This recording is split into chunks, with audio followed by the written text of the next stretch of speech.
तीन तरीके के स्टेबलाइजर बनते हैं अंदर से। सबसे पहला जो हम बनाते हैं, सबसे पहला मॉडल है इको बूस्ट, दूसरा है स्मार्ट बूस्ट, तीसरा है स्मार्ट प्राइम। अब आप सोच रहे होंगे इन तीनों में फर्क क्या है। मैं फर्क बताता हूं आज इन तीनों में क्या है कि इको बूस्ट जो मॉडल है उसके अंदर जो सर्वो स्टेबलाइजर है, जो इको बूस्ट का मॉडल है, उसके अंदर सिर्फ एक सिंगल ट्रांसफार्मर होता है। स्मार्ट बूस्ट जो है उसमें डबल ट्रांसफार्मर होते हैं, और जो स्मार्ट प्राइम है उसमें भी डबल ट्रांसफार्मर होते हैं। बट स्मार्ट बूस्ट और स्मार्ट प्राइम में फर्क क्या है? इन दोनों में सबसे बड़ा फर्क है कॉपर और एल्यूमिनियम का। जो स्मार्ट बूस्ट होता है उसमें एक डिमर होता है और एक बक बूस्ट ट्रांसफार्मर होता है। डिमर हमेशा आपको कॉपर में रहेगा, बट जो बक बूस्ट ट्रांसफार्मर होता है ना, उसमें ऑप्शंस आ जाते हैं। उसमें एक कॉपर का आ जाता है और एक एल्यूमिनियम का आ जाता है, जो आज के टाइम पे सबसे बड़ा एक कॉस्ट बचाने का जरिया है, जिससे आप अपना नुकसान करा सकते हैं। क्योंकि आपको नॉलेज नहीं, आपने बोला आपको कॉपर चाहिए, बट अंदर वो कॉपर और एल्यूमिनियम मिक्स है। बट ये तीनों काम अच्छे से करते हैं, तीनों में कमी कोई नहीं है, बट एक लाइफ स्पैन का फर्क आ जाता है। इको बूस्ट की लाइफ 10 साल है, सर्वो स्टेबलाइजर स्मार्ट बूस्ट की जो लाइफ है वो कम से कम 15 से 20 साल है, जो 100% कॉपर है उससे 20 से 25 साल है। एफिशिएंट तीनों है, काम आपका वोल्टेज एक्यूरेट तीनों मॉडल करेंगे वो। अगर आपको पैसे बचाने हैं, आपको थोड़ा सस्ता मटेरियल लेना है, तो आप इको बूस्ट में जा सकते हैं। अगर आपको महंगा एकदम अपग्रेडेड वर्जन चाहिए, आप एकदम टॉप वेरिएंट चाहिए, तो आप स्मार्ट प्राइम में जा सकते हैं। अब आपको मीडियम रेंज में चाहिए तो आप स्मार्ट बूस्ट में जा सकते हैं। तीनों प्रोडक्ट फाइन है, बढ़िया है, कोई दिक्कत वाली बात नहीं है उनमें, आप ले सकते हैं। तीनों में से कोई भी चूज कर सकते हैं। बट इको बूस्ट वाला जो मॉडल होता है वो आता है 1 kVA से लेके 30 kVA तक का। 30 kVA से ऊपर जो होते हैं उसमें आपको दोनों ऑप्शन आएंगे, स्मार्ट बूस्ट भी आएगा, स्मार्ट प्राइम भी आएगा। स्मार्ट बूस्ट में आपको कॉपर एल्यूमिनियम मिक्स आ जाता है, स्मार्ट प्राइम में आपको 100% कॉपर आएगा। दोनों में प्राइस का अच्छा खासा फर्क है, तो वो आपका ऑप्शन है, वो आपकी मर्जी है कि आप कौन सा मॉडल आप चूज करना चाहते हैं। सबसे पहले अब आप एक चेकलिस्ट बनाइए कि अगर आप सर्वो वोल्टेज स्टेबलाइजर खरीद रहे हैं तो उससे पहले कुछ पॉइंट जो आप अपने नॉलेज में रखें। किसी से भी आप बात करें, उन पॉइंट्स का उनसे डिस्कस करें, सही से नॉलेज गेन करें, जब जाके आप चूज करें कि आपको कौन सा सर्वो स्टेबलाइजर लेना चाहिए और किससे लेना चाहिए। सबसे पहला आप अपना लोड कैलकुलेट करें ठीक से, उसमें कम से कम 20 से 25% का आप उसमें बफर डालें, उसमें आप एक्स्ट्रा मार्जिन आप लेकर चले कि सर्वो स्टेबलाइजर मेरा छोटा ना रहे। क्योंकि अगर आपका सर्वो स्टेबलाइजर छोटा रहा तो आपका फ्रीक्वेंट ट्रिपिंग होती रहेगी और उसमें आग लगने के भी चांसेस होते हैं। ओवर कैपेसिटी वाला ले लिया कि आपकी रिक्वायरमेंट 10 kV की, आपने 20 kV ले लिया, तो वो सिर्फ आपको खर्चा करने वाली बात है। तो आप एक अपना एक्यूरेट आप उसमें लोड कैलकुलेट करें और आप उसमें सही से डिसाइड करें कि आपके यहाँ पे कौन सा सर्वो स्टेबलाइजर सही रहेगा। सबसे पहला पॉइंट आप एक चेकलिस्ट में ये डालें।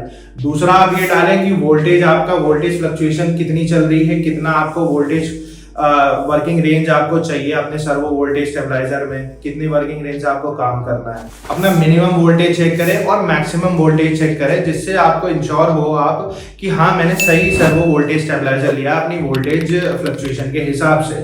क्योंकि जब ही आपका सर्वो स्टेबलाइजर सक्सेसफुल रहेगा, वरना आप वही सेम प्रॉब्लम पे हमेशा रहेंगे। तो पहला पॉइंट आपका हो गया पावर लोड कंजप्शन का चेक करने का। दूसरा आपकी चेकलिस्ट में पॉइंट आता है इनपुट वोल्टेज रेंज का। तीसरा आता है कि आउटपुट वोल्टेज रेंज।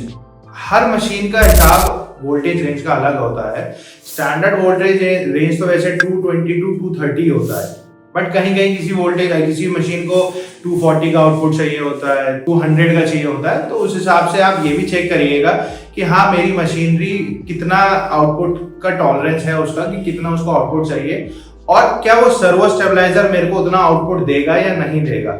क्योंकि हमारे स्टेबलाइजर में, हम जो सर्वो वोल्टेज स्टेबलाइजर बनाते हैं उसमें आउटपुट एडजस्टेबल होता है, तो कस्टमर्स के लिए इजी है कि वो खुद से भी उसमें मीटर में जाके आउटपुट एडजस्ट कर सकते हैं, ऊपर नीचे आप उसे खुद भी कर सकते हैं। तो हमारी तरफ से आपको ये रिस्क लेने की कभी, मतलब रिस्क फ्री है आप इस चीज के ऊपर कि आपको कभी आउटपुट के बारे में सोचना नहीं पड़ेगा, आप उसको कभी भी खुद से एडजस्ट कर सकते हैं। अब सर्वो स्टेबलाइजर के भी कुछ टाइप्स होते हैं, डिफरेंट टाइप्स होते हैं सर्वो स्टेबलाइजर के। जैसे अब सबसे पहले तो अब आपने ये 3 चेकलिस्ट में आपने डाल दिए, तीनों पॉइंट आपने चेक कर लिए। चौथा पॉइंट आपका ये आता है कि आपकी जो पीछे से सप्लाई आ रही है, जो लाइन आ रही है, सिंगल फेज की आ रही है या 3 फेज की आ रही है। एक ये चीज आप और चेक करिएगा, वैसे तो आप सभी लोगों को पता ही होगा इतनी चीज। और दूसरा आपका इसमें जो टाइप आता है वो आता है एयर कूल्ड का और एक ऑयल कूल्ड का। एयर कूल्ड जो होता है मॉडरेट लोड के लिए होता है, जैसे अगर आप लिफ्ट चला रहे हैं, लिफ्ट में एयर कूल्ड वाले बढ़िया रहते हैं। अगर आप कोई छोटा मोटा लोड चला रहे हैं, घर में लगा रहे हैं या कुछ भी कहीं पे भी मॉडरेट लोड हो, छोटा लोड हो, ज्यादा हैवी मशीनरी का काम ना हो, वहां पे एयर कूल्ड आप यूज कर सकते हैं। ऑयल कूल्ड वहां लगाना चाहिए जहां पे हैवी मशीनरी का काम हो रहा हो, क्योंकि इन दोनों में डिफरेंस ये होता है, एयर कूल्ड में आपका वेंटिलेशन होती है कि आपका एयर पास होता है, वो वेंटिलेट करता है, जिससे नेचुरल एयर उसको मतलब एक तरीके से कूल करती है। ऑयल कूल में क्या होता है, ऑयल कूल में एक ट्रांसफार्मर ऑयल होता है जो उसके अंदर डलता है, जिसमें ट्रांसफार्मर जो होते हैं उसके अंदर के, जिसमें डिप हो जाते हैं, डूब जाते हैं उसके अंदर, जो उसको ठंडा करते हैं। तो और ऐसी बात नहीं, ट्रांसफार्मर ऑयल भी वन टाइम ही डलता है, बार बार चेंज नहीं करना पड़ता है। अब आपका हैवी मशीनरी वाला काम है, फैक्ट्री का काम है, तो उसमें ऑयल कूल्ड ही बेटर रहता है। तो दोनों में आप डिफरेंस समझ गए होंगे कि एयर कूल्ड और ऑयल कूल्ड क्या होते हैं। तो ये इसमें टाइप है, तो उस अकॉर्डिंग आप ये देखिएगा कि मेरे को एयर कूल्ड चाहिए या ऑयल कूल्ड चाहिए, और सिंगल फेज चाहिए या 3 फेज चाहिए। तो ये चीज भी आप ध्यान में रखिएगा, अपने चेक लिस्ट में आप ये पॉइंट भी आप डाल दीजिए। ये तो आपका सर्वो स्टेबलाइजर आपके इक्विपमेंट प्रोटेक्ट करने के लिए हो गया, बट आपके सर्वो स्टेबलाइजर को कौन प्रोटेक्ट करेगा? तो इसमें और प्रोटेक्शन आती हैं थोड़ी बहुत, जिससे जो अगर हम ऐड कर देंगे तो उससे आपके इक्विपमेंट और ज्यादा सेफ रहेंगे और हमारा सर्वो स्टेबलाइजर भी सेफ रहेगा। सबसे पहला फीचर आता है प्रोटेक्शन, जिसे हम कहते हैं हाई लो कट ऑफ। देखिए, हर एक मशीनरी की लिमिट होती है काम करने की। हमने एक वर्किंग रेंज बना दी 160 से 270 वोल्टेज, हमने एक वर्किंग रेंज का एक सर्वो स्टेबलाइजर बना दिया। बट कहीं कहीं देखिए इलेक्ट्रिसिटी का फॉल्ट होता है, जो किसी भी की गलती नहीं है, पीछे से कुछ भी सप्लाई अगर आ जाए तो उसका नतीजा क्या है? अगर आप मान के चलिए 270 वोल्ट तक का आपका सर्वो स्टेबलाइजर बना हुआ है, आपका वोल्टेज रेंज 300 आ गया, आपका आउटपुट स्पाइक कर गया, आपके डैमेज इक्विपमेंट डैमेज हो गया। तो उस चीज से बचने के लिए आप ये कर सकते हैं, एक इसमें प्रोटेक्शन आती है हाई लो कट ऑफ की, कि अगर आपका वोल्टेज इस रेंज से बाहर चला गया तो आपका ट्रिप कर देगा वो। यहाँ 160 से लो चला गया, 160 से नीचे चला गया तो उसमें वो ट्रिप कर देगा वो। तो इससे आपका जो सर्वो स्टेबलाइजर है, जो आपके इक्विपमेंट है, मशीनरी है, बिल्कुल सेफ रहेगी। ज्यादा महंगी चीजें नहीं होती हैं ये, अगर आप इसमें लगाएंगे तो आप ही के लिए ये चीज अच्छी है, आप ही के प्रोटेक्शन के लिए ये चीज अच्छी है, और ये फ्यूचर में बहुत ज्यादा हेल्पफुल होती है। फिर और प्रोटेक्शन आती है इसमें, एक आपका आ गया सिंगल फेज प्रिवेंटर। बहुत से रूरल एरियाज में ऐसा होता है कि एक फेज पीछे से गायब हो गया, जिसकी वजह, रूरल एरिया, अर्बन एरिया, कहीं पे भी ये चीज हो सकती है, तो उसकी वजह से ये एक फेज गायब हो गया, जिसकी वजह से वोल्टेज फिर स्पाइक कर गया और पीछे से सारा वोल्टेज, इतना हाई सप्लाई आगे चली गई वोल्टेज की, जिसकी वजह से आपके इक्विपमेंट खराब हो गए।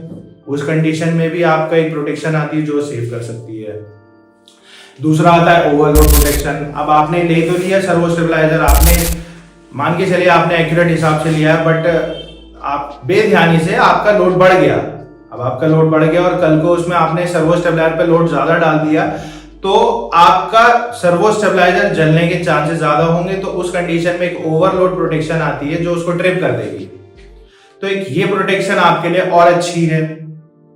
फिर एक आता है बाईपास फैसिलिटी। बाईपास फैसिलिटी क्या होती है? अब आप मान के चलिए आपकी फैक्ट्री है, इंडस्ट्री, आपका इंडस्ट्री चल रही है, काम चल रहा है, आपका बहुत जरूरी काम चल रहा है, ऑर्डर जाने, सप्लाई करनी है, सारी चीज जो भी काम चल रहा हो, तो उस कंडीशन में अब आप मान के चलिए सर्वो स्टेबलाइजर में कुछ दिक्कत हो गई, सर्वो स्टेबलाइजर आपका खराब हो गया, मशीनरी चीज है, मशीनरी है, कोई गारंटी नहीं होती है। तो अगर अब वो खराब हो गई, अब सर्विस में थोड़ा एक आध दिन का टाइम तो चाहिए होता है हर किसी को, तो अब आप चाहते हैं कि मेरा काम बंद ना हो, तो जो बाईपास फैसिलिटी होती है उस बाईपास को आप ऑन कर देंगे तो आपकी जो इलेक्ट्रिसिटी है वो डायरेक्ट हो जाएगी, जिससे आपका काम बंद नहीं होगा, जिससे आपकी मशीनरी फिर चालू हो जाएंगी। बट वोल्टेज जैसे पीछे से आ रहे हैं उसी अकॉर्डिंग काम करेगा वो, क्योंकि सर्वो का काम बंद हो चुका है, सप्लाई जो है बस वो डायरेक्ट हो चुकी है। तो बाईपास फैसिलिटी है जिससे आपका काम बंद नहीं होगा, उस कंडीशन में भी आपको ये चीज सेव करके रखेगा। प्राइस पे आप ज्यादा फोकस मत करिएगा, आप जो फोकस करिएगा वो सबसे पहले ये करिएगा कि आपकी वारंटी और आफ्टर सेल सपोर्ट उसमें कैसा है। जहां पे आपका इंडस्ट्री है जहाँ पे भी आप रहते हैं, सबसे पहले आप ये कंफर्म करिएगा कि आपको जिससे आप सर्वो स्टेबलाइजर ले रही है आपको वो वहाँ पे सर्विस देगा या नहीं देगा। कंफर्म करने के लिए आप कस्टमर रिव्यूज लीजिए, आप पता करिए कि हाँ जो मैं प्रोडक्ट इन कंपनी से ले रहा हूँ, जिससे भी आप ले रहे हो, क्या वो रिलायबल है, क्या वो एफिशिएंट है, क्या वो मेरे फायदे की चीज है या नहीं है। तो मेरा काम सिर्फ आपको ट्रांसपेरेंसी दिखाने का है कि आपके साथ कभी गलत ना हो, सिर्फ आपको सही इंफॉर्मेशन दूं मैं, सही सजेशन दूं मैं, जो हमारी कंपनी का एक मेन मोटिव है। सिर्फ मैं यही चाहता हूं कि आप अपने सर्वो स्टेबलाइजर में आप नुकसान ना खाएं। अगर आप ट्रांसफार्मर या स्टेबलाइजर ले रहे हैं तो उसमें आप कभी नुकसान ना खाएं। ये सब चीजें मैं आपको सिर्फ इसलिए बता रहा हूँ। अब सर्वो स्टेबलाइजर के कुछ ऐसे फीचर्स भी होते हैं कि आप खरीदने से पहले उन चीजों के बारे में जान लें। अब जैसे इसमें एक माइक्रो कंट्रोल प्रोसेसर कार्ड होता है, आपके एक डिजिटल पैनल इसके सामने लगे होते हैं। 3 फेज के पैनल्स होते हैं, तो उसमें 3 पैनल्स होते हैं, सिंगल फेज में 1 लगता है। तो उस पैनल में आप ये पता करिएगा कि उसमें टाइम डिले सिस्टम है या नहीं है। आप उसे मैनुअली और ऑटोमेटिकली उसे सेट कर सकते हैं या नहीं, क्योंकि जो वो पैनल्स होते हैं उससे ही आउटपुट आप ऑटोमेटिक और मैनुअली एडजस्ट कर सकते हैं। तो ये चीज भी एक अहम फीचर है ये, अगर आप सर्वो स्टेबलाइजर लेते हैं तो ये चीज भी आप जान के आप नॉलेज में रखिएगा। अब कंपनी के बारे में मैं आपको बताऊं कि आपको कैसी कंपनी से लेना चाहिए। सबसे पहले आप उनकी ब्रांड हिस्ट्री पता करें, कस्टमर रिव्यूज लें, अच्छे से उनके बारे में पता करें कि ये सर्विस आपको दे पाएंगे या नहीं दे पाएंगे। उनकी जो पुराने क्लाइंट्स हैं उनसे आप, मतलब जो पुराने कस्टमर्स हैं उनसे आप रेफरेंस ले सकते हैं, बात कर सकते हैं कि आप उनका सर्वो स्टेबलाइजर सही चल रहा है या नहीं चल रहा है। तो ये सब चीजें भी आप कर सकते हैं, जिससे आपका ट्रस्ट गेन होगा और आपको इन्वेस्ट करने में और इजीली आप उसमें और इन्वेस्ट कर सकते हैं फिर उस प्रोडक्ट में, उनकी कंपनी में। और अगर मैं आपको सजेस्ट करूं तो आप मैन्युफैक्चरर को डायरेक्टली कांटेक्ट करके लेंगे तो आपके लिए वो बेटर रहेगा, क्योंकि आपको वो थोड़ा और कम कॉस्ट पर मिलेगा वो। तो ये चीज भी आप कर सकते हैं। बहुत से मैन्युफैक्चरर्स हैं, आप किसी को भी कांटेक्ट कर सकते हैं। बस आप ये चीजें जो मैंने आपको पॉइंट्स मेंशन करे, ये चीज ध्यान में रख के आप उनसे क्वेश्चंस करिएगा, उनसे पूछिएगा कि इसमें ये सब चीजें हैं या नहीं है, और सही प्रोडक्ट अपने इक्विपमेंट के हिसाब से ही ले लीजिएगा। सबसे ज्यादा जरूरी यही चीजें हैं। तो इतनी सारी नॉलेज के बाद अब लास्ट में जो क्वेश्चन आता है वो आपका आता है फाइनल डिसीजन का, कि अब आपको फाइनल में डिसाइड क्या करना है। सबसे पहले मैं आपको बताऊंगा, चीप प्रोडक्ट के लिए आप कभी मत जाइएगा, क्योंकि मार्केट में सस्ती चीजें बहुत मिलती हैं, बट वो हमें बहुत ज्यादा महंगी पड़ती है। अगर आप एक बार महंगी चीज ले लेंगे, एक बार अच्छी चीज ले लेंगे, तो वो आपको ज्यादा सस्ती पड़ेगी। तो सबसे पहले आप ये चीज देखिएगा, प्राइस वर्सेस सर्विसेज, कि आपको प्रोडक्ट में सही चीज मिल रही है या नहीं मिल रही है। अगर आप सस्ती चीज के पीछे भागेंगे तो आपको ज्यादा नुकसान होगा। तो मैं उम्मीद करता हूँ शायद जो भी मैंने आज आपसे बातें करी हो आपको कहीं भी इंफॉर्मेटिव लगी हो, कुछ फायदेमंद लगी हो। तो प्लीज मेरे चैनल को आप लाइक करें, सब्सक्राइब करें, कमेंट में आप बताएं कि ये वीडियो आपको रिलायबल लगी या नहीं लगी। बाकी मैं आपको बताना चाहूंगा, हमारी जो कंपनी है 40 साल पुरानी कंपनी, हमारी वोल्टीज हमारी कंपनी का नाम है। हम लोग सर्वो वोल्टेज स्टेबलाइजर और डिस्ट्रीब्यूशन ट्रांसफार्मर के मैन्युफैक्चरर हैं। तो अगर आपको रिक्वायरमेंट है कोई भी सर्वो स्टेबलाइजर या डिस्ट्रीब्यूशन ट्रांसफार्मर की, आप हमें डायरेक्टली कांटेक्ट कर सकते हैं। पैन इंडिया में कहीं पे भी हो, हमारा आफ्टर सेल सपोर्ट है। वारंटी आपको कहीं पे भी हो, हम फ्री ऑफ कॉस्ट वारंटी आपको देंगे, प्रोवाइड करवाएंगे। सर्विस में कभी आपको दिक्कत नहीं आएगी, कभी प्रोडक्ट में आपको दिक्कत नहीं आएगी। प्रोडक्ट भी हम आपको जो आपने मांगा है हम वो चीज देंगे। कॉपर मांगा है कॉपर देंगे, एल्यूमिनियम मांगा एल्यूमिनियम देंगे। ट्रांसपेरेंसी का सारा हमारा काम है, खुल के हमारा सारा काम है। सिर्फ हमारा एक काम है कि हम आपका भरोसा जीते, हमारा इससे ज्यादा और कोई काम नहीं है। तो मैं उम्मीद करता हूं अगर आपको ये वीडियो अच्छी लगी हो तो प्लीज लाइक करें, कमेंट करें